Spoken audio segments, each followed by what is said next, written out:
नमाज शब्द अरबी या फारसी भाषा का शब्द नहीं है। तमाम अरब और यूरोप में इबादत के इस खास तरीके को नमाज नहीं बोला जाता बल्कि सलात बोला जाता है। केवल इंडियन सब कॉन्टिनेंट में और इसके आसपास के देशों में या यूं कहे कि अखंड भारत में इबादत के इस तरीके को नमाज बोलते हैं। सवाल यह है कि शब्द नमाज का मूल शब्द क्या है? क्या यह फारसी से आया शब्द है? फारसी में तो नम गीले को कहते हैं, उससे नमाज शब्द बनने का कोई औचित्य नहीं समझ आता। नमाज के शब्द की संधि विच्छेद करें तो नमः प्लस अजह बनता है, अजन्मे को नमन। संस्कृत का यह शब्द कब और कैसे उस इबादत से जुड़ गया जिसे अरब सलात कहते हैं, हम नहीं बता सकते, लेकिन हमने खोजने की कोशिश की नमाज का मूल शब्द क्या है और क्या वेद आदि में इससे मिलता जुलता कोई शब्द प्रयोग हुआ है कि नहीं। सैयद हैदर की किताब वन गॉड वन रिलीजन में पार्ट 3 में यजुर्वेद के चैप्टर 2 में दिखाया गया है कि यजुर्वेद किसी नमश नामी यज्ञ की बात कर रहा है। यजुर्वेद के चैप्टर 2 को यदि हम पढ़ें तो पाएंगे कि यह अग्निदेव को समर्पित है और उनसे जोड़कर यज्ञ नमश की बात हो रही है, जिसको यज्ञस्य शिवय यानी शिव का यज्ञ बताया गया है। पूरी लाइन हमारी टूटी फूटी संस्कृत में सुन लीजिए। यज्ञ नमश ता उपचा यज्ञस्य शिवय संतिष्ठस्व शिविष्ठ है, स्विष्ठ में संतिष्ठस्व। यज्ञ यानी वो फिजिकल एक्टिविटी या वो रिचुअल जो खुदा से करीब होने के लिए किया जाए। गीता में योग भी उस एक्टिविटी को बताया गया है जिससे इंसान अपनी आत्मा को खुदा के करीब कर ले, क्रिएटर के करीब कर ले। यानी ध्यान में बैठकर चिंतन करने से योग हो सकता है। क्रिएटर की याद को दिल में बसाकर किए गए कर्म योग होते हैं, इस हद तक कि यदि उसके लिए आंसू बहे तो भी गीता के अनुसार ये योग है। ये तो समय के साथ बदलाव आया कि कृष्ण के योग को भूलकर जो निराकार यानी अजन्मे एब्सोल्यूट तक पहुंचने का मार्ग दिखाता था, हम पतंजलि की बताई एक्सरसाइजेस को योग समझ बैठे। ऐसा ही शायद यज्ञ के साथ हुआ कि अग्नि में कुछ मंत्र पढ़ते हुए तेल आदि डालने की प्रक्रिया को यज्ञ का नाम दे दिया गया, वरना यजुर्वेद यज्ञ नमश को शिव का यज्ञ बता रहा है चैप्टर 2 में, जैसा हमने दिखाया। आइए देखते हैं कि नमाज यज्ञ की कैटेगरी में आती है कि नहीं। अंतिम अवतार श्री मोहम्मद की हदीस है, यदि तुम देखना चाहते हो कि तुम्हारी नमाज कबूल हुई तो ये देखो कि नमाज के बाद तुम में कुछ अच्छाई पैदा हुई कि नहीं।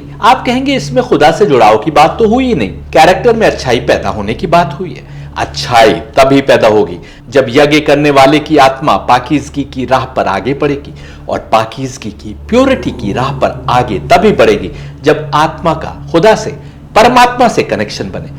यही कारण है कि एक और हदीस में कहा गया है कि नमाज मोमिन की मेराज है। मेराज यानी आत्मा के पहुंचने का वो सबसे ऊंचा मकाम, यानी वो अर्श जहां अंतिम अवतार गए थे अपने रब के हुक्म पर। यहां भी साफ है कि नमाज आत्मा के परमात्मा से एक होने की अनेक एक्सरसाइजेस में से एक बहुत ही बेहतरीन एक्सरसाइज है। हो सकता है कि कोई कहे कि हम कैसे पब्लिक प्लेस पर नमाज पढ़ने की अनुमति दे सकते हैं जिसमें अल्लाह का खुलेआम नाम लिया जा रहा है। अल्लाह कोई हिंदुओं के खुदा का नाम तो नहीं है, फिर हम क्यों इजाजत दें किसी वर्ग को कि वो पब्लिक प्लेस में खड़ा होकर अल्लाह को याद करे।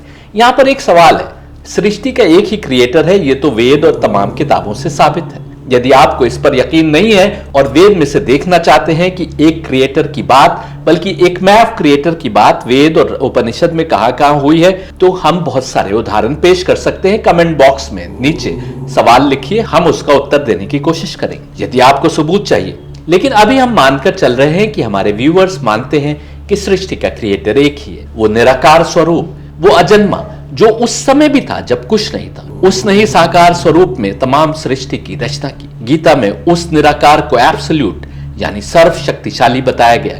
नाम तो वो रखता है जो पहले से मौजूद हो और कोई चीज बाद में पैदा हुई हो या क्रिएट हुई हो। वो तो उस समय भी था जब हमारी आपकी भाषाओं का वजूद नहीं था, बल्कि शब्द का क्रिएशन भी उससे ही तो है, यानी उसके बाद है। फिर कौन उसका नाम रख सकता था? मुसलमान गलती पर हैं जब कहते हैं कि खुदा के 99 नाम हैं। यहूदी खुदा के 72 नामों की बात करते हैं। अनेक मुसलमान ये भी समझते हैं कि अल्लाह उनके खुदा का नाम है। याद रखें, जिनको आप उसका नाम समझ रहे हैं वो उसकी विशेषताएं हैं, सिफात हैं, एडजेक्टिव्स हैं। कुरान कह रहा है कि हमने हर इलाके में उनकी ही भाषा बोलने वाले पैगंबर भेजे। हर इलाके में अवतार आए, लेकिन भेजने वाला एक ही था। गीता भी इसकी पुष्टि कर रही है जब कहती है कि जब जब धर्म की हानि होती है और अधर्म बढ़ जाता है, तब तब धर्म को पुनः स्थापित करने और अधर्मियों का नाश करने को अवतार भेजा जाता है। यदि आप समझते हैं कि अवतार केवल भारतवर्ष में आए, तो फिर आप गीता के परमात्मा को केवल भारतवर्ष तक सीमित कर रहे हैं। तमाम ब्रह्मांड में जहां जहां भी मनुष्य बसता है, बल्कि कुरान ने इंसान और जिन कहा है, जहां जहां भी इंसान और जिन्नात बसते हैं, यदि वे धर्म के उसूलों से भटक गए तो अवतार भेजे गए फिर से धर्म की शिक्षा को स्थापित करने के लिए और अधर्मियों का सफाया करने के लिए। ठीक वैसे जैसे किसी बाग में, किसी उपवन में तुम्हें हर कुछ दिन पर जंगली घास आदि को उखाड़ना पड़ता है। जब अवतारों का सोर्स एक था तो अलग अलग खुदाओं की बात कहां से करते? सबने उसी एक क्रिएटर की बात की। ये विभाजन तो तुमने अपनी संकीर्ण मानसिकता के कारण पैदा किए। वे तो एक ही खुदा की बात कर रहे थे, उसके आगे नतमस्तक होने की बात कर रहे थे, उसकी वंदना और इबादत के रास्ते बता रहे थे। ब्रह्म भी उसका नाम नहीं जिससे ब्रह्मांड बना। महेश यानी तमाम इष्टों से जो महान है, महेश उसका नाम नहीं, अल्लाह भी उसका नाम नहीं। हम पहले भी बता चुके हैं कि अल्लाह अरबी शब्द अल और इलाह को जोड़कर बनता है।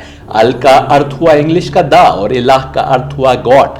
अल्लाह का अर्थ हुआ दा गॉड। यानी यदि तुम उस निराकार एब्सोल्यूट खुदा को किसी भी नाम से जान रहे हो, उसको ब्रह्म कह रहे हो कि महेश, उसको ही हम दा गॉड यानी अल्लाह कहते हैं। नमाज उस अल्लाह से जुड़ाव बनाने की अनेक एक्सरसाइजेस में से एक बेहतरीन एक्सरसाइज है, कोशिश है कलयुग के इंसान के लिए कि वो अपनी आत्मा को परमात्मा से जोड़ सके और इस तरह अपनी आत्मा की बेहतरी का सामान कर सके। नमाज में आत्मा को परमात्मा से जोड़ने की कोशिश होती है, इसीलिए इसको मोमिन की मेराज कहा गया। कुछ लोगों के लिए नमाज ऐसा ही जुड़ाव पैदा कर देती है उनके रब से, जैसे बुद्ध या महावीर तपस्या में बैठे तो भूल गए कि उनके समीप कोई कीड़ा मकोड़ा भी रेंग रहा होगा। अली के पैर में तीर लगा और हड्डी में फंस गया कि उसको निकालने की कोशिश होती तो अली तड़प जाते। अंतिम अवतार ने राय दी कि तीर तब निकाला जाए जब अली नमाज की हालत में हो। नमाज के दौरान आत्मा आसमानों की बुलंदी पर होती है, उस दौरान तीर निकाल लिया गया और अली को खबर भी नहीं हुई। ब्रदर आका उपनिषद कह रहा है कि जिस समय कुछ भी नहीं था, उस समय जो पहला साकार क्रिएशन निराकार ने क्रिएट किया, उसने क्रिएट होते ही निराकार की इबादत प्रारंभ कर दी, उसकी पूजा, उसकी वंदना प्रारंभ कर दी। देखिए Brihadaranyaka Upanishad 1:2-1, there was nothing whatsoever here in the beginning, by death indeed was discovered, or by hunger, for hunger is death. He created the mind thinking, let me have a self. Then he, that is that self, moved about worshipping. साफ है कि जब कुछ भी नहीं था, सृष्टि बनी भी नहीं थी, तब जो पहली क्रिएशन एब्सोल्यूट निराकार ने क्रिएट की, उसने ही इस एब्सोल्यूट निराकार की इबादत की। बस जिस एब्सोल्यूट निराकार खुदा की इबादत पहले क्रिएशन ने की, जब सृष्टि में कुछ भी नहीं था, उसी की इबादत करने को मुसलमान को बताया गया। ये वही निराकार एब्सोल्यूट खुदा है जिसकी शिक्षा कृष्ण ने दी। बस उस एब्सोल्यूट तक पहुंचने की बात कृष्ण कर रहे थे, जिसको ना समझ पाने के कारण अनेक लोग जो रस्मों में, विभिन्न रिचुअल्स में गर्क थे, लेकिन खुदा की समझ को भुला चुके थे, वे लड़ने आ गए कृष्ण से। गीता में कृष्ण के मुंह से परमात्मा कह रहा है कि मुझसे भी आगे वो एब्सोल्यूट है, लेकिन लोग इस तथ्य को नहीं समझ पाए। कृष्ण का कौरवों से और समय के ज्ञानियों और गुरुओं से युद्ध इसी निराकार की इबादत तक मानवता को लाने की कोशिश के कारण था। यह युद्ध था एक खुदा की इबादत करने की शिक्षा के खिलाफ, देवताओं और अन्यों को खुदा बनाकर उनकी पूजा करने वाले दुनिया में गर्क लोगों के खिलाफ। कृष्ण की सही शिक्षा को समझते हुए यदि हम वेद तक पहुंचते हैं तो पाएंगे कि मुसलमान उसी निराकार एब्सोल्यूट की इबादत करता है जिसकी इबादत की शिक्षा कृष्ण ने भी दी और उनसे पहले वेद भी दे रहे हैं। कुरान भी बता रहा है कि हमारे क्रिएशन का यदि कोई मकसद है तो वो सिर्फ एक रब की इबादत करना है। कुरान 51:56 देखिए, and I did not create the jinn and mankind except to worship me. Brihadaranyaka Upanishad कह रहा है कि क्रिएट होते ही पहले क्रिएशन ने क्रिएटर की इबादत की, और यहां पर कहा जा रहा है कुरान में कि किसी को भी जिन्नात और इंसान में से क्रिएट नहीं किया गया सिवाय इसके कि मकसद यह था कि वो खुदा की इबादत करे। कुरान सूरह हश्र 59:19 कह रहा है, do not be like those who forgot Allah and therefore he caused them to forget themselves. साफ है कि सनातन किताबों और कुरान दोनों में इंसान के क्रिएट होने का यदि कोई मकसद बताया गया है तो वो ये कि उस एक निराकार की इबादत की जाए। मुसलमान चाहे जितने भटके हुए सही, जितने अधर्मी सही, जितने जाहिल और अशिक्षित सही, लेकिन पर्पस ऑफ क्रिएशन को पूरा कर रहे हैं, क्योंकि वो उस खुदा की इबादत कर रहे हैं, उस एकमैव खुदा की इबादत कर रहे हैं जिसकी इबादत बृहदारण्यक उपनिषद के अनुसार सृष्टि के पहले क्रिएशन ने की। ये और बात है कि बहुतेरे मुसलमानों की इबादत उस लेवल पर ना पहुंच रही हो कि जिस लेवल पर उनके रसूल चाहते थे। सवाल यह है कि यदि मुसलमानों को नमाज बताई गई इबादत के लिए, तो क्या हिंदुओं को भी ऐसी ही एक्सरसाइजेस बताई गई थी? हमने यजुर्वेद से दिखाया कि यज्ञ नमश को शिव का यज्ञ बताया गया।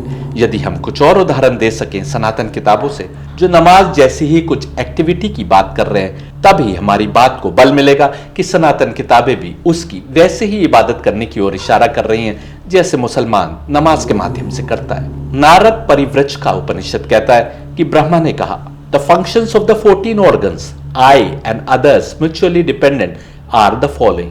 The eyes perceive forms, the ears sounds, the tongue perceives taste, the nose odors, the vocal organ speaks, the hand lifts, the leg walks, the anus excretes, the sexual organ enjoys, the skin feels, the buddhi perceives objects. Being under the control of the organs, through buddhi he understands, through chit he thinks, through ahankar he says I. All these should be abandoned. सबको छोड़ दो, जो कुछ भी दुनिया से तुम्हें जोड़ता है उसको छोड़ दो। Therefore the identification with the house, that means the body, he like a householder becomes a jeev, thinking that the body is itself. Therefore one should always utter, I am Brahman only. यानी आदमी अपने को सारी दुनिया से काट कर, सारे ऑर्गन्स ऑफ एक्शन और सेंसेस से अपने को अलहदा कर कर अपने को एक ब्राह्मण उस खुदा से जोड़ ले। It is said that the jeev is not so concerned with egoism, then it is not a fact. Through the abhiman of the jeev, there is the abhiman of the body, and conversely, through the abhiman of the body, there is the abhiman of the jeev. Having known thus, if he should give up the identification with the body, then he does not identify himself with the body, that is not attain the state of jeev. अहंकार को त्यागने की बात हो रही है। बुद्धि के माध्यम से ऑर्गन्स ऑफ एक्शन और सेंसेस के असली मकसद को समझकर उनसे मिलने वाले आकर्षण को त्यागने की बात हो रही है। ऑर्गन्स ऑफ एक्शन और सेंसेस को रब के आगे समर्पित कर देने की बात हो रही है। हम दिखा चुके हैं कि ब्रह्म या ब्राह्मण अल्लाह के लिए प्रयोग हुआ है। इस प्रकार ब्राह्मण से एक होने की बात हो रही है।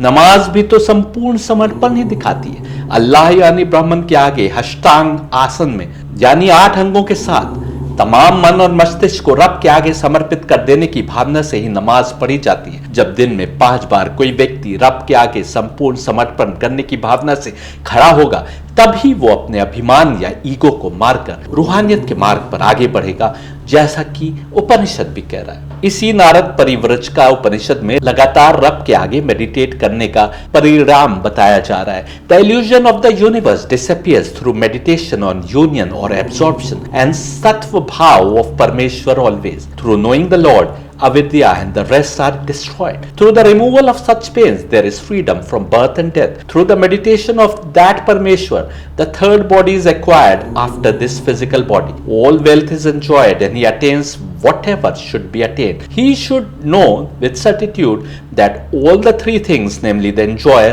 the enjoyed and the enjoyment, are nothing but Brahman and are one of the nature of his own self. There is none but it to be known. All Atmic knowledge is through tapas only. That Brahman contains in itself all excellence. Having known thus, whoever meditates upon the Atma Swarup, to him where then is grief, where then is delusion. तमाम सृष्टि की चकाचौंध मिट जाती है जब इंसान ध्यान लगाते हुए ब्राह्मण में विलीन हो जाता है। परमेश्वर का सत्य भाव उसमें उत्पन्न होता है। उसको जानने से तमाम अविद्या या अज्ञानता मिट जाती है और इसी मार्ग पर बढ़ते हुए मोक्ष यानी निजात है। जैसा कि उपनिषद कह रहा है, the third body is acquired after this physical body. ये निजात की स्टेट है। आत्मा की पहचान होती है उस परमेश्वर की उपासना करके और आत्मा तृप्त हो जाती है, उसकी प्यास बुझ जाती है। असली खजाना तो यही है, तुम जो कुछ भोग रहे हो, जिस शरीर से भोग रहे हो और इस प्रोसेस में जो एंजॉयमेंट प्राप्त कर रहे हो, ये सब कुछ ब्राह्मण ही है। तमाम आत्मिक ज्ञान, रूहानियत के मार्ग का ज्ञान बस ब्राह्मण की तपस्या में ही है। तमाम बेहतरीन गुण उस ब्राह्मण में ही पाए जाते हैं। दैट ब्राह्मण contains in itself all excellence. ये जो जान ले परमात्मा पर ध्यान करते हुए, उसके लिए ना तो अफसोस करने का मकाम है और ना हताश होने का। ये नारद परिव्रज का उपनिषद है जिसका अर्थ हमने आपको बताया। आपने देखा, कहा जा रहा है कि तमाम बेहतरीन गुण उस ब्राह्मण में ही पाए जाते हैं जो ध्यान लगाने से हम भी अर्जित कर सकते हैं। यही तो रसूल कह रहे हैं। तुम देखना चाहते हो कि कि तुम में कोई अच्छाई पैदा हुई, तुम देखना चाहते हो कि तुम्हारी नमाज कबूल हुई, तो ये देखो कि नमाज के बाद तुम में कोई अच्छाई पैदा हुई कि नहीं। आत्मा जब ऊपर जाएगी, विलीन होगी, उस मुश्किल चढ़ाई पर चढ़ेगी, जैसा कुरान ने कहा कि तुमको जब अच्छे बुरे मार्ग बता दिए गए थे तो तुम वो मुश्किल चढ़ाई क्यों नहीं चढ़े जिसके आगे तुम्हारी बेहतरी थी। तो उस मार्ग पर जब आत्मा आगे बढ़ेगी तो इंसान स्वयं अपने अंदर बेहतरीन गुणों को, अच्छाइयों को पैदा होते देखेगा। अब आप समझे अंतिम अवतार श्री मोहम्मद ने क्यों कहा कि देखना चाहते हो कि नमाज कबूल हुई तो ये देखो कि नमाज के बाद तुम में अच्छाई बढ़ी कि नहीं, क्योंकि आत्मा परमात्मा से करीब होगी तो वो बेहतरीन गुण उसमें भी दिखाई देंगे। इसी प्रकार शांडिल्य उपनिषद में अर्थवन कहते हैं, for the destruction of the चित्त देयर आर टू वेज, योग एंड जनन, O Prince of Sages. Yoga is the forcible repression of the modifications of the mind, and Janan is the thorough inquiry into them. When the modification of the mind are repressed, it, the mind, verily obtains peace. चित्त को खत्म करने के लिए दो ही उपाय हैं, एक योग और दूसरे जनन यानी नॉलेज। योग यानी कुछ खास तरीके जिनसे आत्मा परमात्मा से समीप होने के मार्ग पर आगे बढ़े, और दूसरे उस मार्ग का ज्ञान जिस पर चलना है। योग के माध्यम से दिमाग में उपजे बुरे विचारों, उर्दू में कहेंगे दिमागी खलफिशारों को वश में किया जाता है। और जनन यानी सत्य मार्ग का ज्ञान तो हो तब तो उस मार्ग पर चलोगे। मोक्ष शांति तभी मिलेगी जब मन और मस्तिष्क में उपजने वाली वासनाओं पर अंकुश लगाया जा सके, और ये केवल कुछ खास रिचुअल्स या एक्सरसाइजेस के माध्यम से ही हो सकता है जो खुदा की, जो परमात्मा की याद को बसाकर किए जाए। किताब अल काफी 3264 में बिल्कुल यही बात इमाम जाफर सादिक बता रहे हैं। उनसे किसी ने पूछा कि वो बेहतरीन चीज क्या है जिससे कोई बंदा अपने रब के करीब हो सकता है, और क्या अल्लाह को सबसे अधिक पसंद है। उन्होंने उत्तर दिया, मैं नहीं जानता कुछ भी कि जो मारिफत यानी जनन के बाद योग यानी नमाज से बेहतर हो। क्या तुम नहीं देखते कि ईसा इब्न मरियम ने कहा, उन्होंने आगे कोट किया, and he enjoined on me the ritual prayer that is salat, that is namaz, and the alms tax that is zakat for as long as I live. यानी रिचुअल प्रेयर यानी नमाज के बाद ज़कात का देना बेहतरीन अम्र है जो खुदा ने किसी बंदे पर लाजिम किया है जब तक कि वो जिंदा है। यानी अपने माल में से खुदा की राह में खर्च करना भी एक अच्छी इबादत, एक बेहतरीन इबादत है। और कुरान भी ऐसे ही कुछ कह रहा है। देखिए 2:43 जो कहता है, and keep up the prayer and pay the poor rate and bow down with those who bow down.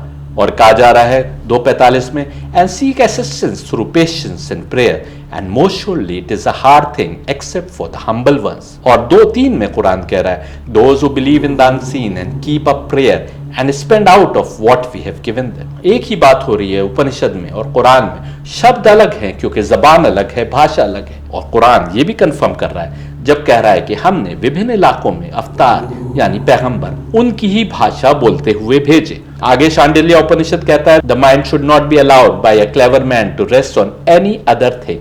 One should not worship Vishnu during the day alone, one should not worship Vishnu during the night alone, but should always worship him and should not worship him merely during day and night। अक्लमंद व्यक्ति वो है जो मस्तिष्क को इधर उधर भटकने नहीं देता। विष्णु यानी परमात्मा की इबादत केवल दिन में ही नहीं करनी चाहिए, और विष्णु यानी परमात्मा की इबादत केवल रात में नहीं करना चाहिए, लेकिन हर समय उसकी इबादत करनी चाहिए, और केवल दिन में और रात में उसकी इबादत नहीं करनी चाहिए। इतना जोर देकर शांडिल्य उपनिषद कह रहा है उस एक रब की, उस क्रिएटर की इबादत में अपने को सारे टाइम समर्पित कर देने के लिए। आप देखिए कितना जोर दिया जा रहा है। केवल दिन में ही नहीं, केवल रात ही में नहीं, केवल दिन और रात में ही नहीं, इतना जोर है। मतलब साफ है कि हर वो कर्म जो आत्मा को परमात्मा के करीब कर दे, वो यदि इबादत है तो इंसान को चाहिए कि उसकी आत्मा बस परमात्मा में ही रमी रहे। वो जो कुछ कर्म भी करे उसको परमात्मा की याद में करे, तो वो दुनियावी दिखने वाला कर्म भी इबादत हो जाएगा। मुसलमान को दिन में 5 बार इबादत करने को कहा गया। जब वो सुबह सोकर उठता है उस समय से जब तक वो सोने को लेटता है, इस उम्मीद पर कि 5 बार नमाज पढ़ने के बीच में भी जो कुछ कर्म वो कर रहा है उसमें अल्लाह की, खुदा की याद बनाए रखेगा। तुम बिजनेस करोगे तो उसकी याद बनाए रखते हुए, जॉब करोगे तो उसकी याद बनाए रखते हुए, खाना खाओगे, पत्नी बच्चों का ख्याल रखोगे तो उसकी याद बनाए रखते हुए। और क्योंकि तमाम बेहतरीन गुण उसके ही कारण है, इसलिए तुम हर काम करोगे तो उसमें केवल अच्छा ही अच्छा करोगे। यदि और अधिक उससे जुड़ने की इच्छा है तो नमाज शब यानी रात में, देर रात में पढ़ी जाने वाली नमाज भी पढ़ सकते हो। जब तुम रात के दूसरे पहर में ब्राह्मण यानी अल्लाह की इबादत के लिए उठते हो। अल्लाह अकबर यानी अल्लाह सबसे महान है, सबसे बड़ा है। इस शब्द से लेकर आगे की पूरी नमाज केवल ब्राह्मण यानी अल्लाह के आगे कंप्लीट सरेंडर के जज्बे को दर्शाती है। कभी मुसलमान नमाज के दौरान कहता है कि मैं क्या क्या प्रशंसा करूं उस अल्लाह की, उस ब्राह्मण की जो सर्वशक्तिमान है और अकेला वो ही तमाम प्रशंसा के योग्य है। कभी कहता है कि मैं उठता हूं और बैठता हूं तो तेरी दी हुई ताकत से। यानी यहां भी अपने अभिमान को, ईगो को उसके आगे समर्पित करने की कोशिश है। अपने को दुनिया का हाकिम न समझ बैठना, अपने को दूसरों की जिंदगी बनाने और बिगाड़ने वाला न समझ बैठना। तुम स्वयं उसकी दी ताकत से उठते बैठते हो।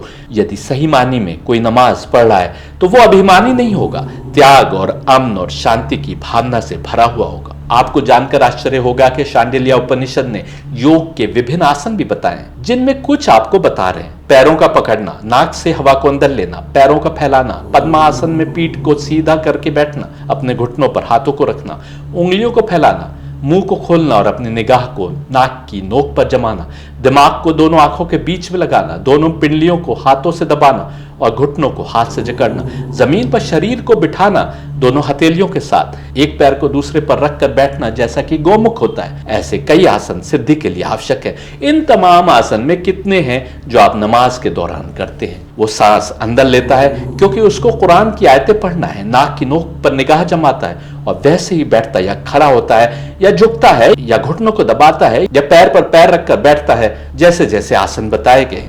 सिजदे में जाता है तो वो भी अष्टांग आसन है। सारे के सारे अंग जो जमीन से टच हो रहे हैं उसके आगे समर्पित हैं। आइए कृष्ण जी यजुर्वेद का तेजोबिंदी उपनिषद देखिए, चैप्टर 1 देखते हैं। परम ध्यान, the supreme meditation should be upon Tejobind which is the atma of the universe. Yam, forbearance, niyam, religious observance, tyag, renunciation, मौन, silence, according to time and place. Asan, that is posture. Mool bandh, seeing all bodies as equal, the position of the eye. Pran, samyaman, control of breath. Pratyahar, subjugation of the senses. Dharan, atma dhyan and samadhi. These are spoken of as the parts of the yoga in order. That is called yam, in which one controls all his organs of sense and actions through the vision that all is Brahman. This should be practiced often and often. Niyam, in which there is the supreme bliss enjoyed through the flowing or inclination of the mind towards things of the same spiritual kind, namely Brahman, and the abandoning of things differing from one another is practiced by the sages as a rule. In Tyag, renunciation, one abandons the manifestations or objects of the universe through the cognition of Atma, that is Sat and Chit. This is practiced by the great and is the giver of immediate salvation. Salvation के लिए बहुत सारे आसन बताए जा रहे हैं, बहुत सारे तरीके बताए जा रहे हैं और नियम भी बताया जा रहा है। यानी एक प्रॉपर शेड्यूल हो, एक नियमावली हो, टाइम टेबल हो, जिसके अनुसार तुम अपने कर्म करो। तमाम यज्ञ और योग का मकसद ब्राह्मण से एक हो जाना है, रूहानी बेहतरी यानी आत्मिक उत्थान है। सुबह सवेरे उठना जब नींद के झोंके सुलाए रखना चाहते हो, भीषण ठंड में बर्फीले पानी से वुजू करना आपको फोरबेरेंस सिखाता है। नमाज के समय को याद रखना नियम सिखाता है। दिन की उथल पुथल में नमाज के लिए टाइम निकालना आपको त्याग सिखाता है। 5 में से 2 नमाजें खामोशी से पढ़ी जाती हैं जो मौन सिखाती है, यानी डिसिप्लिन सिखाती है। तुमको ब्राह्मण से एक होने के लिए नमाज वैसे ही पढ़ना होगी जैसे बताई गई है, क्योंकि कुरान कह रहा है कि हमने विभिन्न रिचुअल्स बताए विभिन्न लोगों को कि देख सके कि तुम उन पर चलते हो कि नहीं। नमाज में शरीर के तमाम अंग नतमस्तक होते हैं रब के आगे, जो इंसान को सबको बराबरी से देखना सिखाता है और ब्राह्मण यानी अल्लाह की प्रशंसा में उच्चारित किए गए वाक्य उससे करीब होने में मदद देते हैं। नमाज ऐसी प्रैक्टिस है कि यदि अच्छे से की जाए तो उस व्यक्ति के आत्मिक उत्थान में बड़ा रोल अदा करेगी, जो हमारे क्रिएशन का, हमें पैदा करने का मकसद है। अब आप समझे क्यों यज्ञ नमस्य, शिव का नमस्य शिव का यज्ञ है। देखिए कैसे तेजोबंद उपनिषद योग को बता रहा है और उसको किसी नमाजी की नमाज के मुकाबले में देखिए। One after having known the equality of the angas or parts of the yoga point to one and the same Brahman should be absorbed in that equal or uniform Brahman. If not, there is not that equality attained. Then like a dry tree, there is straightness or uniformity throughout, making one's vision full of spiritual wisdom. One should look upon the world as full of Brahman. That vision is very noble. It is generally aimed at the tip of the nose, but it should be directed towards that seat of Brahman, wherein the cessation of seer, the seen and sight will take place, and not towards the tip of the nose. That is called pranayam, the control of breath, in which there is the control of the modifications of mind through the cognition of Brahman in all the states of Chit and others. The checking of the conception of the reality of the universe is said to be expiration. The conception of I am Brahman is inspiration. The holding on long to this conception without agitation is cessation of breath. Such is the practice of the enlightened. The ignorance close their nose. That should be known as pratyahara, through which one sees Atma even in the objects of sense and pleases Chit through Manas. It should be practiced often and often through seeing Brahman wherever the mind goes. The dharana of the mind is obtained. Dharana is thought of highly by the wise. By dharana is meant that state where one indulges in the good thought, I am Brahman alone, and is without any support. This dhyan is the giver of supreme bliss, being first in a state of changelessness and then thoroughly forgetting even that state owing to the cognition of the true nature of Brahman. This is called samadhi. This kind of bliss should be practiced or enjoyed by a wise person till his cognition itself united in a moment with the state of pratyag, Atma. Then this king of yogins becomes a siddha and is without any aid outside himself. Then he will attain a state inexpressible and unthinkable. When samadhi is practiced, the following obstacles arise with great force: absence of right inquiry, laziness, inclination to enjoyment, absorption in material object, tamas, distraction, impatience, sweat, and absent-mindedness. All these obstacles should be overcome by inquirers into Brahman. Through bhavrittis, that is worldly thoughts, one gets into them, but through the vrittis of Brahman one gets fullness. Therefore one should develop fullness through this means of Brahman. He who abandons this vritti of Brahman, which is very purifying and supreme, that man lives in vain like a beast. But he who understands this vritti of Brahman, and having understood it, makes advances in it, becomes a good and blessed person, deserving to be worshipped by the three worlds. Those who are greatly developed through the ripening of their past karmas attain the state of Brahman. Others are simply reciters of word. Those who are clever in arguments about Brahman but are without the action pertaining to Brahman, and who are greatly attached to the world, those certainly are born again and again in this world through their ajnan. The former never remain, even for half a moment, without the vritti of Brahman, like Brahma and others, Sanak, etc., Sukha and others. When a cause is subject to changes, it as an effect must also have its cause. When the cause ceases to exist in truth, the effect perishes through right discrimination. Then that substance or principle which is beyond the scope of words remains pure. After that vritti, Janan arises in their purified mind. Through meditation with transcendental energy, there arises a firm certitude.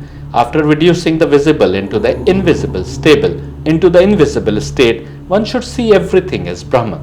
The wise should ever stay in bliss with their understanding full of the essence of Chit. Thus ends the first chapter of Tejobindu. आपने देखा, ब्राह्मण से, अल्लाह से एक होने की बात हो रही है, उससे अपने दिमाग को एक करने की बात हो रही है. जो आदमी ये नहीं कर पाता वो 20 की तरह यानी वहशियों की तरह जिंदा रहता है, ये बात हो रही है. और ब्राह्मण से वृत्ति और ब्राह्मण से अच्छाइयों को ग्रहण करने की बात हो रही है, यानी वो वृत्तियां जो ब्राह्मण में पाई जाती हैं वो इंसान अपने अंदर ग्रहण कर सकता है. और नाम लिए जा रहे हैं ऐसे लोगों के कि जिन्होंने अपनी आत्मा का उत्थान करते हुए उस लेवल तक अपने को पहुंचाया, अपनी रूह को पाकीज़गी की राह पर लगाया. पर आप कहेंगे कि यहाँ के ऊपर नमाज की कहाँ बात हो रही है? यहाँ तो बात हो रही है ध्यान की, समाधि की. लेकिन समझने की बात यह है कि उपनिषद आए थे सतयुग में या सतयुग के बाद के शुरुआती दौर में. उस समय जो लोग इस रास्ते पर चलकर मोक्ष प्राप्त कर गए, उनकी आत्माएं इस दुनिया से निकल गईं. लेकिन अंतिम पैगंबर आए, अंतिम अवतार आए कलयुग में, और उस समय वो लोग थे जो गुनाहों में रचे बसे थे, जिनकी आत्मा बीमारियों में जकड़ी हुई थी, जो समाधि के रास्ते पर और मोक्ष के रास्ते पर नहीं चल पाए थे, वो लोग मौजूद थे. अब उनको नियम के तौर पर 5 बार नमाज के थ्रू, एक एक्टिविटी के थ्रू फिर से वो जुड़ाव बनाने की बात की गई. यदि तुमने किया होता पहले तो फिर 5 बार मैंडेटरी करके नहीं बताया गया होता. सनातन धर्म के अनुसार किसी भी ब्राह्मण के लिए 5 ऑब्लेशंस कंपलसरी थे, यानी 5 बार इबादत का कॉन्सेप्ट यदि उपनिषद में नहीं भी मिलता तो 5 ऑब्लेशंस और 2 बार इबादत का कॉन्सेप्ट तो उन किताबों में भी मिलता है, सूर्योदय के समय और सूर्यास्त के समय. और हम आपको दिखा चुके हैं कि उपनिषद ये भी कह रहा है कि दिन में भी इबादत करो और रात में भी इबादत करो, और दिन और रात दोनों में भी इबादत करो और हर समय इबादत करो. मुसलमान सूर्योदय के समय और सूर्यास्त के समय तो इबादत करता है, लेकिन 3 समय और करता है। मत्स्य पुराण का चैप्टर 16 कहता है the shraddhas are of 3 kinds, namely nitya that is daily, नौमित्तिका यानी ओकेजनल एंड काम्या यानी ऑप्शनल। 3 प्रकार की श्रद्धा होती है, जो रोज करी जाए, जो कभी कभी करी जाए और जो तुम्हारी मर्जी हो तो करो। इसको नमाज पर लागू करके देखिए। 5 बार की नमाज फर्ज है, यानी हर मुसलमान को नित्य यानी रोजाना करनी है। जुमे की, ग्रहण की या भूकंप की या ऐसे और बहुत सारे मौके हैं जिन पर कुछ नमाजें नौमित्तिका की श्रेणी में रखी गई, यानी जो कभी कभी करी जाए। और तीसरे काम्या यानी वो श्रद्धा जो ऑप्शनल है। जरा दिल पर हाथ रखकर बताइए, यदि तीसरी श्रद्धा को ऑप्शनल बताया गया है तो इसका मतलब साफ हुआ कि अन्य 2 मैंडेटरी है कि नहीं, यानी जो नित्य की, डेली की श्रद्धा है वो ऑप्शनल नहीं है, इसका मतलब कि वो मैंडेटरी है, वो करना जरूरी है मत्स्य पुराण के अनुसार। यानी एक यदि आपकी मर्जी पर है कि आप करें कि नहीं, तो फिर बाकी 2 आपके लिए आवश्यक की गई हैं, मैंडेटरी है कि आपको करना आवश्यक है। मत्स्य पुराण ये भी बताता है विष्णु द्वारा बताए गए कर्मयोग में 5 सैक्रिफाइसेस रोज देने जरूरी होते हैं। देवताओं को याद करना, पितरियों को याद करना, भूखों को खिलाना और जानवरों पक्षियों को खिलाना और ऋषियों की सेवा करना। विष्णु पुराण के इस वाक्य से आप समझ सकते हैं कि कुछ इबादत के तरीके थे जो ऋषि लोग रोजाना सुबह किया करते थे। आप उन सारे इबादत के तरीकों को समय के साथ भूल गए और दूसरे जो उस एक रब की इबादत कर रहे हैं, आप उसमें व्यवधान डालने में लगे हैं। विष्णु पुराण कहता है Maitreya having saluted him reverentially thus addressed Parasar, the excellent sage, the grandson of Vashisht, who was versed in traditional history, and the Puranas, who was acquainted with the Vedas and the branches of science dependent upon them, and skilled in law and philosophy, and who had performed the morning rites of devotion, यानी जो सुबह की devotion की जो right थी, जो ritual था, उसको परफॉर्म कर चुका था। हिंदुओं के लिए भी और मुसलमानों के लिए भी सोचने का मकाम है कि उनसे यदि इबादत के लिए कहा जा रहा है उस क्रिएटर द्वारा जिसने हमको पैदा किया, और जैसा हमें बताया जा रहा है कि जब पहला क्रिएशन क्रिएट हुआ तो वो भी पूजा कर रहा था, वंदना कर रहा था, इबादत कर रहा था उस निराकार की, उस एब्सोल्यूट की जो सारी सृष्टि का पालनहार है। तो हम भी यदि उस मार्ग पर चले तो ये हमारे लिए बेहतर है। कम से कम हम स्वयं नहीं चल रहे तो दूसरों को उस मार्ग पर चलने से रोके तो ना सही। पार्ट 2 जरूर देखिएगा इसका।